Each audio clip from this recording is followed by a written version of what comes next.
All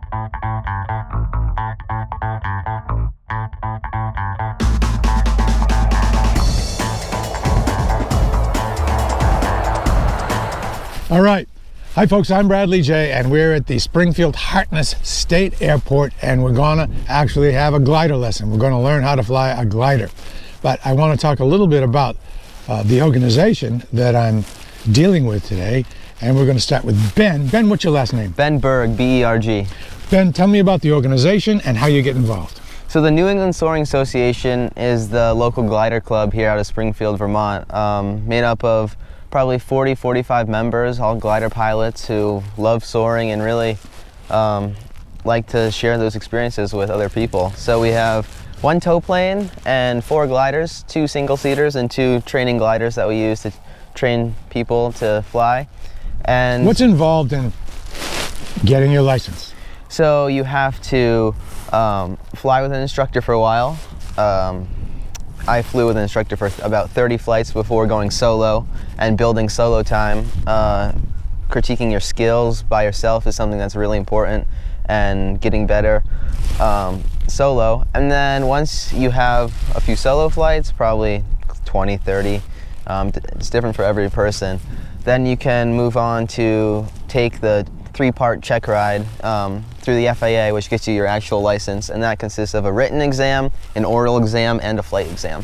Now we have Bill Batesel here, who is an instructor, a glider instructor, a soaring instructor, and he's going to talk a little bit about the history of this club, the history of soaring, and the history of this actual model of glider. Bill?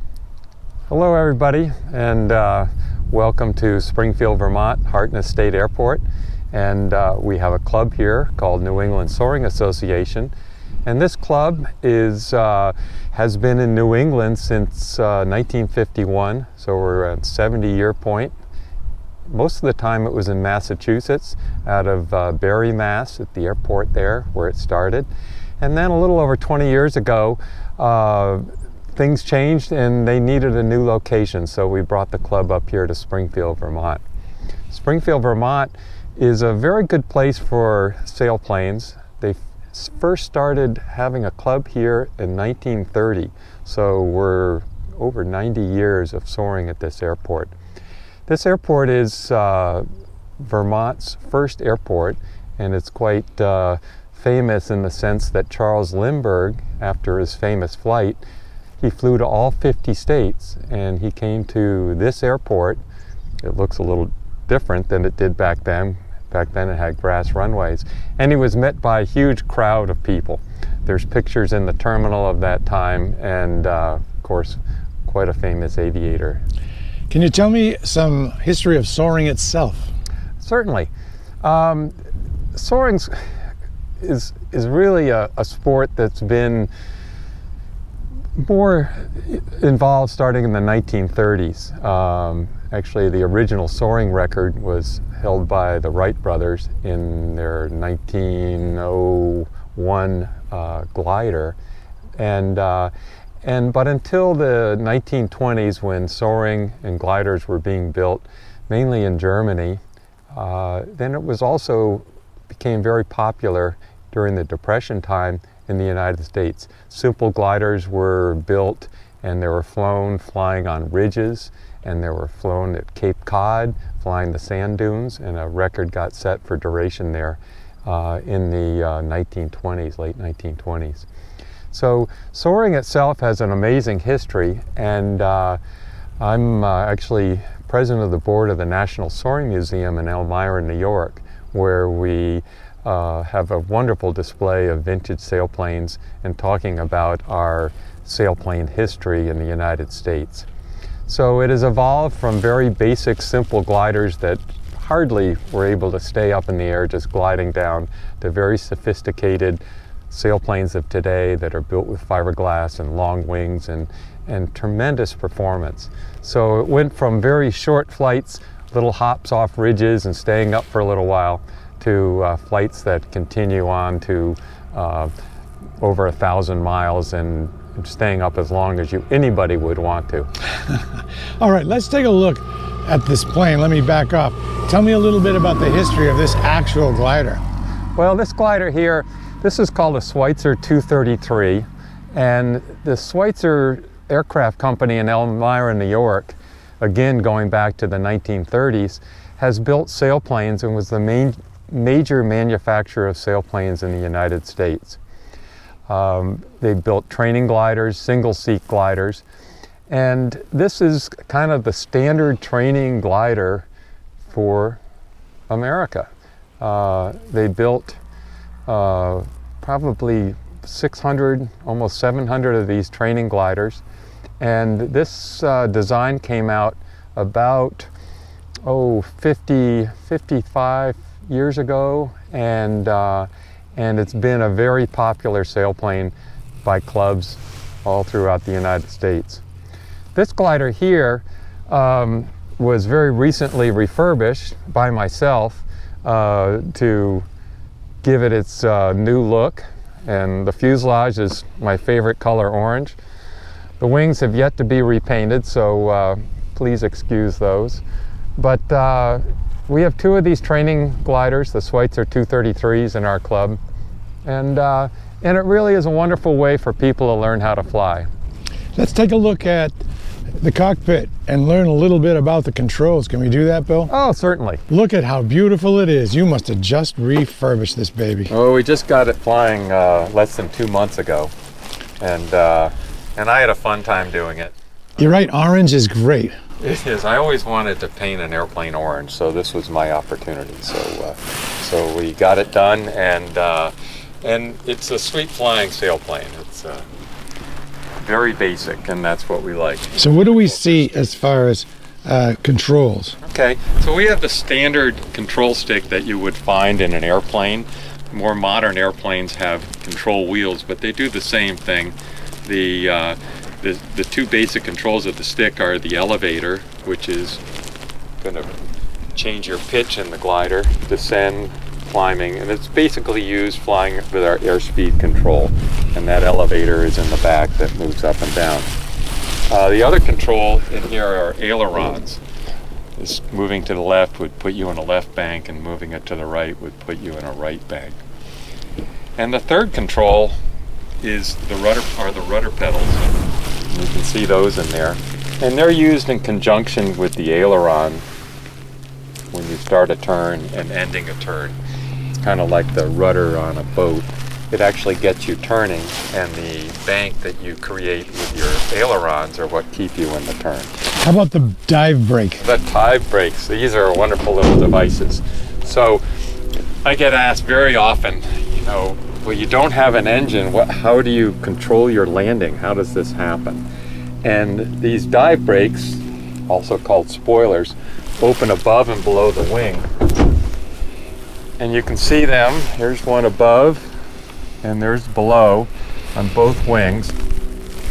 And what they do is they actually help you descend faster without really changing the flight characteristics of the glider. Okay, folks, we're going to get going here, and there's the tow plane over there. We'll talk about that plane a little later. And now we're going to get hooked up with the tow rope. Can you bring the rope right over here? This is, not a very thick rope. It's obviously strong enough, but we'll talk more about that later. Thank you. And wings are level, which tells the tow pilot that we're ready to take the slack out of the rope.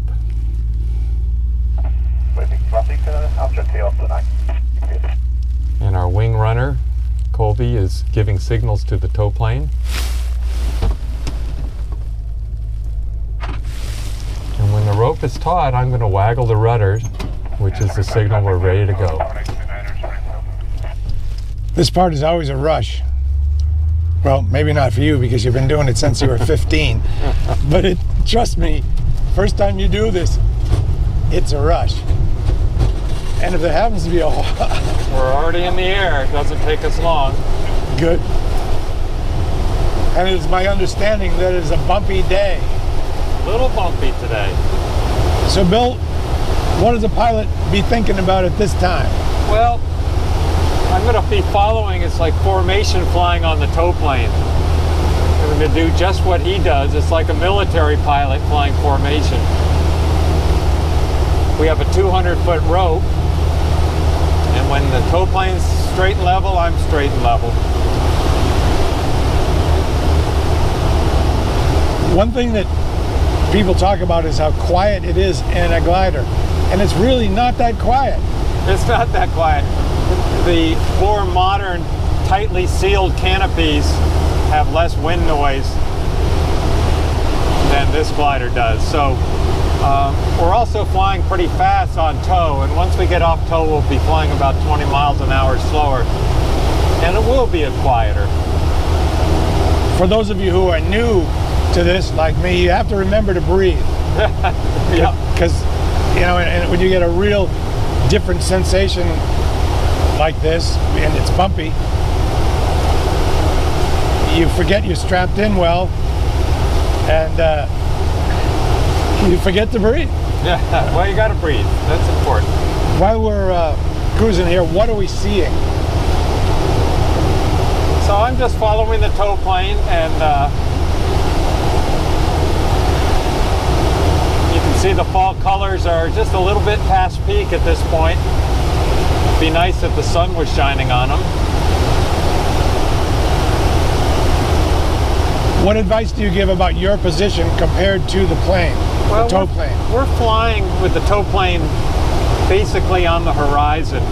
And this puts us above the turbulence from the propeller called the prop wash. This is called high tow position. So again, I just follow him. He's in a little bit of a turn. I'm in a little bit of a turn. How fast are we going? Well, we're going about 65 to 70 miles an hour. And once we get off tow, we'll be flying about 45 miles an hour. So it will get quieter, I guarantee. Folks, this red knob is the release knob. When prompted by Bill, I will pull that, and you'll see, I really want you to see the rope shoot out as the rope goes, and then the tow plane dives away, makes a descending turn to the left. We make a little turn to the right and stay clear. Okay. And go ahead. We're the ones that release the rope, and then the tow plane brings the rope back down all through the landing. Tell me about the very few gauges that I see here. On my left. On the left is the altimeter, which is how high we are, actually above sea level. And so we're going to go up to probably 2,500 feet above the ground. Then there's a radio, and in the middle there's an air vent, and below that a compass. And then to the right of that is our airspeed indicator. And to the far right there is what's called a variometer. It's a very sensitive rate of climb. We use that instrument to help us find the lift and stay in the lift. All right. And once released, what are we going to try to do? What are our goals? Well, our goals are just to hopefully find a little rising air that we can extend our flight. We don't have a lot of sunshine today, and so it's a little difficult to have good thermals. But we're just going to fly around, do some basic turns in straight and level, and simple flying around the area. Good. What mountain is that off to my 10 o'clock? That's Mount Ascutney, and very close to the Connecticut River. It's a great mountain for sailplanes. There's always some rising air around it. Now, once we release, what will my challenges be? Well, we're going to release, get you familiar with the area a little bit, and then we'll let you do a little bit of flying. Put your hand on the controls and kind of get a feel for the flying. We're going to get off in just a couple hundred feet, and when we pull the release knob, it's going to make a bang noise, and it's kind of like a 22 going off. It's not real loud, but just so you know what it is. And that red knob that's in front of you, Bradley? Yeah. Why don't you give it a on our own? Okay, ready to release? Ready to release. Okay, watch the rope, people. Here we go, releasing. Yep. I can feel it slow down. Watch the tow plane. Yep, tow plane down to the left. We go up to the right. There we go. And that is just spectacular. Now it gets a little quieter. Yeah, we're going a lot more slowly, and it's more relaxing. All right, folks, I'm going to put this camera away and pay attention to business. And Bill's going to fly us for a little bit while I pack away this stuff. We'll let you know how it goes. For you to know what happens after this point in a first-hand manner, you're going to have to come up and you're going to have to take an introductory lesson. So, Bill, it's time to come in for a landing. Yep. Tell me about the way we set up for a landing. Well, we're starting our downwind leg right now. We're picking up our speed a little bit, and we're flying opposite the way we're going to land. And we're going to control our rate of descent in the landing pattern with our spoilers. How high should we be on this? This is about right. We're at a good altitude right now. So what are the three? It's our downwind leg, downwind leg, our base leg, which we're turning right now. And at the berm, at the end of the runway, there's a drop. Why is that? Well, that's where they built up the runway, and you can see the reservoir down below. So,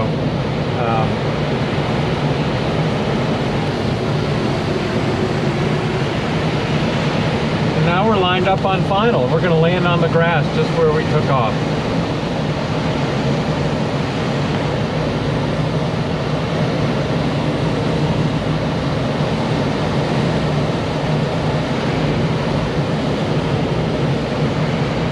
And you hold off as long as you can, right? Yeah, then we just hold it off and try to make a nice smooth touchdown for you.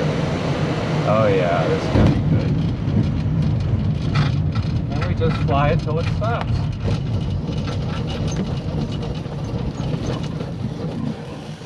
Bill, thank you very much. Okay, here comes the wing down. Plop. Well, there you go. I'd like to thank Ben and Bill and the New England Soaring Association for giving me access to them and to the airport and to the wonderful experience of soaring. It is really something. If you're looking for some excitement, a challenge, something rewarding, you might want to consider it. You take care. If you like this video, please subscribe and click on the bell to get notified of future posts and rate it.